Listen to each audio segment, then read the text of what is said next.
My name is Gail Patrick, and I'm an architect by profession. I'm retired, and I spend my retirement time doing part-time remodeling of homes for people and other activities such as diving.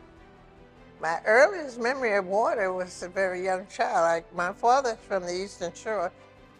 We grew up on the Chesapeake Bay, and his philosophy is, if you live on the water, you must learn to swim. I always wanted to learn to scuba dive, but I didn't know where black people went. That was just like something on TV. Well, I'm always nervous.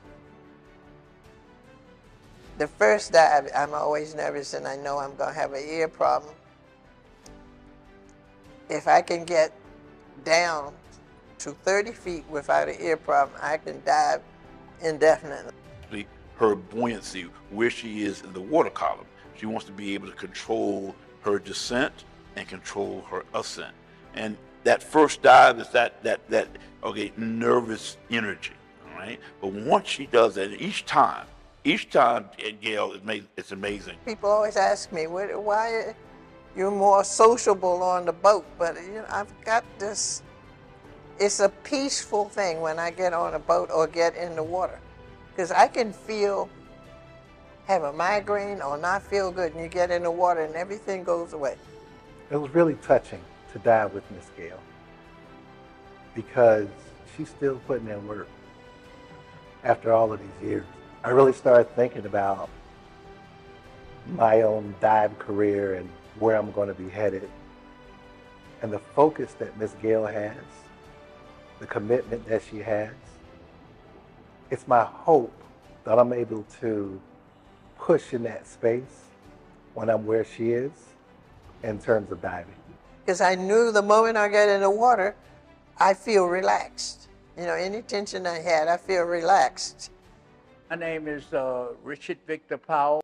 I'm the co-founder of the National Association of Black Scuba Divers, along with Jose Jones, myself, that we did in 1991, national meeting, which was called Symposium of Black Divers, which was held in Washington, D.C.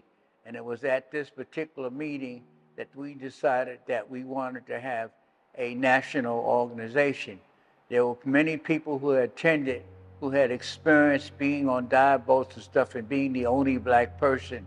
So they saw an advantage of creating an organization with other people that look like us, I like to say that it's absolutely an honor and a pleasure to be a part of this organization, and truly an honor and pleasure to actually be able to have conversations with the co-founders, Rick Powell and Dr. Albert Jose Jones. It is very, very rare when you have the opportunity to talk to founders and understand what their vision was when they started this organization, and then how that vision actually expanded. So I'm just thankful to actually have been in a position to be a NABS member, to know Rick Powell and Dr. Albert Jose Jones. My hope and intention that it would grow and that we would be successful in terms of creating programs in a lot of the different schools. I started DWP in 2008. I think they had 3 to 4 sessions before me, 3. And we had been told about it in the club, and some people already had started. Jay and 2 or 3 girls had already gone, and I was curious to go. Being an architect, I thought, wow, I could draw underwater. How great is that? Yeah. So I went, and I fell in love with it. And they were struggling trying to figure out how to draw stuff. And as soon as I saw it, I thought, well, I could do that on a computer.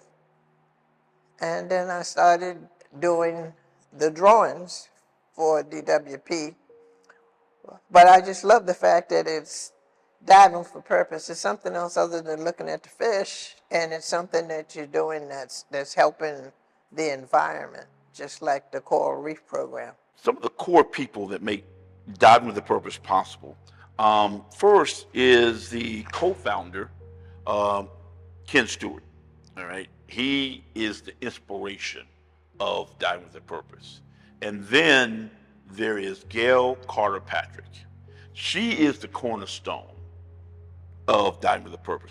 It's my hope that NABS figures out a way to cultivate the youth and become something that they want to carry on.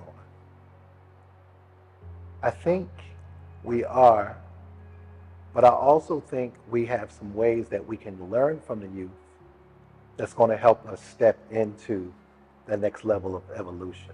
It was important that I let people know that, you know, things that I did hopefully could serve some purpose in some of the future youth. Rising tide lifts all ships. So whatever programs that are going on, if we do it together, if we band together, eventually we feed into each other's spaces and we can do that lifting together.